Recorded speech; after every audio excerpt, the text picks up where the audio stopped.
Hey guys, Aaron back in the studio again, and today I'm going to be talking about how to prepare for tournaments, more specifically how I am going to prepare for the Gibraltar Grand Tournament coming next month. As you guys may know, I am currently the team captain of Team Gibraltar, and over the last year I was playing in the UK for Team Glasshammer, and I was actually the runner-up of this event last year, losing to the team captain of Netherlands, Ruud Steenbakkers. So today we're going to be looking at what it takes to actually prepare for the event, and more specifically the main components of the event that you should be looking at before you make your list. And the first one of that is the rules pack. So let's take a look. So the Gibraltar Grand Tournament rules pack is very different to a lot of other events, so it's really important to actually look at every aspect and see how we can then use that in order to better our list. So the first thing is that it's not 2,000 points, it's 1,750, which is actually really interesting. Playing 1,750 points really speeds up the game and makes it feel a lot smoother, I think, but also it means that there's less stuff we can actually take in our list. So that's the first thing. The second thing is that it's only rule of 2. So a lot of people know that the current game has rule of 3 for any type of data sheet. Well, this only limits it to rule of 2. This is very interesting because it means that a lot of armies right now in the meta do rely on 3 of certain things. Any form of armies, from Space Marines to even GSC, they rely on taking a lot of the same good units. Only being able to limit that to 2 means that we need to actually take a look at certain armies and actually see how certain armies get affected by only being allowed to take 2. So that's really important. The next thing as well that I think personally is really important is that you're only allowed to take 5 stratagems from your codex. Now, there are some codexes that do get affected more than others because of this. Looking at demons, for example, only have maybe 8 stratagems that they'd use for a monogod, but then something like Tau have upwards of 30. So again, looking at our armies, looking at what we could take, that we can make the most effect out of it, and the best effect from only having a limited number of stratagems. And also actually tailoring our list around these stratagems to make the best use of them. So that's the next thing. Tying all this together, we can actually look at which armies play a better game at this smaller points range, while also taking the best advantage of the limited use of stratagems and how they can be used. So the next thing we're going to be looking at is the terrain, which I personally think is really, really important in events and how it affects the game. Terrain is really important at events. That's the number one thing I would ever say, is that when you go to an event, have a look at what the terrain you're going to be playing on is, and how you're able to actually build your list will depend on that terrain. Now, a lot of people who go to competitive events will know that terrain is most likely standardized. That means that when you go to a table, you're going to know what the terrain looks like and what the layout is for every single mission. If you look at events in the US, like GW events, or in the UK with UKTC, they have their mission rules, their mission pack that you can find online to see how you're going to be playing. What's different about this event is that all the terrain is different. Obviously, SN terrain is beautiful, you get to play on amazing tables at the event, but from a competitive standpoint, it does mean that you can't really plan necessarily going ahead knowing what table you're going to be on. The higher tables you go, the more standardized the terrain does become, with the top few being both Frontline Gaming and WTC terrain on the top 2 tables. However, you could be paired into one of the lower tables when you first do your matchups, and obviously have to win those first few games before you manage to get into the top tables. That means that when you build your list, you have to make sure it's versatile enough to be able to play on any of those tables, and not make it be a detriment that one of the reasons that you struggle in your game is due to the terrain. Now, obviously, doing this does have some benefits and negatives, most importantly being that you want to try and win games. You do want to at least have your list do the best at the top tables, but it needs to be able to actually live and survive and actually be a strong contender at the lower tables as well. So next, we're going to be looking at what I might be taking to the event, what I might be bringing, and why. So, me personally, I have quite a few options that I would be taking to this event. It is a bit of a weird state because as filming right now, there is a data slate coming up soon which could change the meta slightly, but I don't think it's going to impact very much. So I think the way the game is now is going to be very similar come next month. So the first armies that I'm looking at are armies which deal a lot of firepower, have a lot of shooting. And those are armies such as Astra Militarum, current Space Marines with Codex Warfare, or Votan. And the reason is, with a lot of the lower terrains, there's a lot of very large firing lines, which I think these shooting armies can take big advantage of. And when you get to the higher tables, as per the ruling in the rules pack, the actual bottom floor windows, if they're open, they're open. It's line of sight, which means that a lot of events do close it off the bottom floor. In this event, it's not, which means that as soon as a unit touches that ruin, if you can see that unit, you can shoot it. This, in my opinion, makes shooting armies a lot more powerful than melee armies, and because this trend continues through the top tables, it's something that I personally, wanting trying to do well, want to be able to take through all the tables.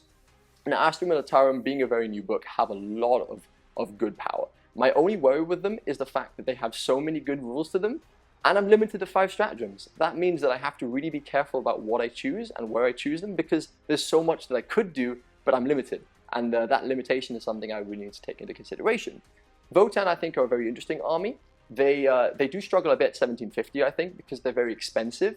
That when you start removing models from them, because you've got to drop from 2,000 points to 1750, it means that you could start losing pieces of the puzzle, and I think Votann are an army that are quite limited.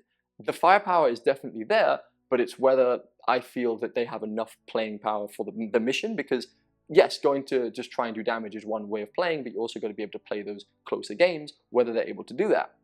Space Marines are in a very good spot right now because they have amazing scoring capability, and being able to stay in Devastator Doctrine the entire game means that their damage output is pretty absurd. So I think they're also a very interesting army to play currently, especially looking at things like Dark Angels or Iron Hands. Being able to take advantage of that damage while also having some great secondary options, I think is going to be very good. However, there is also another idea that I have, and that is actually taking demons and specifically focusing on Tzeentch demons, because I'm not the only one that's obviously going to be taking shooting. I think a lot of people can look at the terrain, look at the ideas, and figure out that the shooting armies are going to be very powerful. So instead of taking a shooting army, I could take an army that's very good against shooting armies, and that army is, in my opinion, Tzeentch demons. Tzeentch demons having an innate 3-up save against shooting means that even though they might be able to be shot when they touch those ruins, they're going to have a 3-up save, and that's incredible. That means that they're going to be able to stand on those objectives and take firepower from armies that can dish it out. Their big weakness is that they have a 6-up save against combat, but that doesn't matter if the opponent's just trying to shoot you. So I think they would struggle more into more balanced lists, or if people do decide to take more melee-focused lists, I would struggle against that. But against all these shooting armies that are currently in the meta, I think that would do very well, and demons are also an army that's scoring incredibly well. I've also thought about taking Genestealer Cult, and the reason for that being that they score incredibly well, and one way you could take it is actually ignoring the terrain, ignoring what your opponent is taking, and just play your own game. Genestealer Cult do this incredibly well because they can score really high on their secondaries, they can score as much primary as possible while also denying their opponent primary. That means that you can go to any table you want, go against any of your opponents, and just focus on playing your game, trying to keep your points as high as possible, keep theirs as low as possible, and win games that way. So finally, what we're going to talk about is how to be able to enjoy events, especially if it's your first one.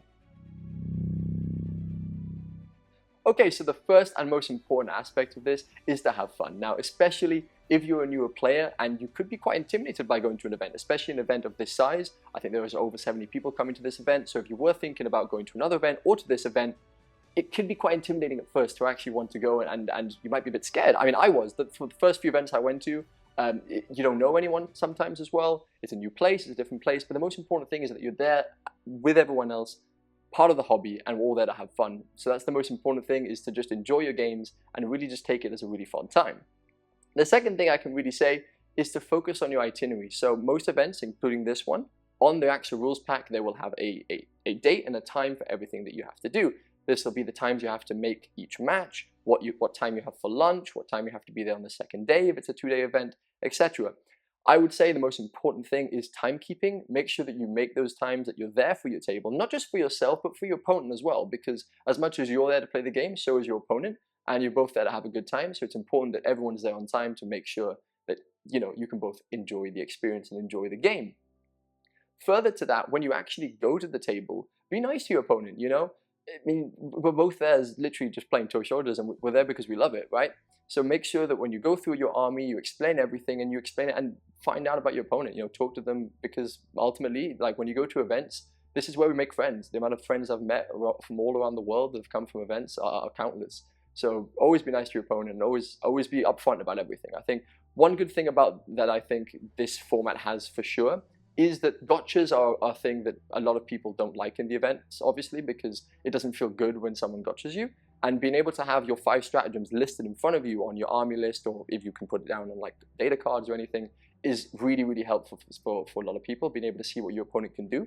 So definitely go through your army, go through what you can do with your opponent, and ask your opponent any question. You know, don't be afraid to ask your opponent, you know, what their army does, because that's another thing. When you go to an event, you're able to play against so many different armies that normally you wouldn't be able to play against, because a lot of people in their you know, their local gaming store or their local place, they might play against the same people or against the same armies. Here in events, you can get to play against completely different armies than you ever do.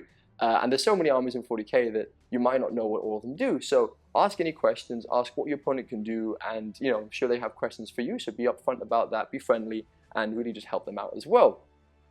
And yeah, further to that, I think that whether you're going to the event for, you know, with a competitive mindset or just to have fun is very important as well, because you will have a different experience depending what your goal is. If your goal is just to come to the event, have fun, and enjoy it, that's perfect. That's amazing. You're going to love your army. You're going to love playing against your opponent's armies. Like I said, it's going to an event is an amazing experience, and enjoy every minute of it. However, if you are going with a competitive mindset, it's important to know that you're going to be playing competitive, higher level games.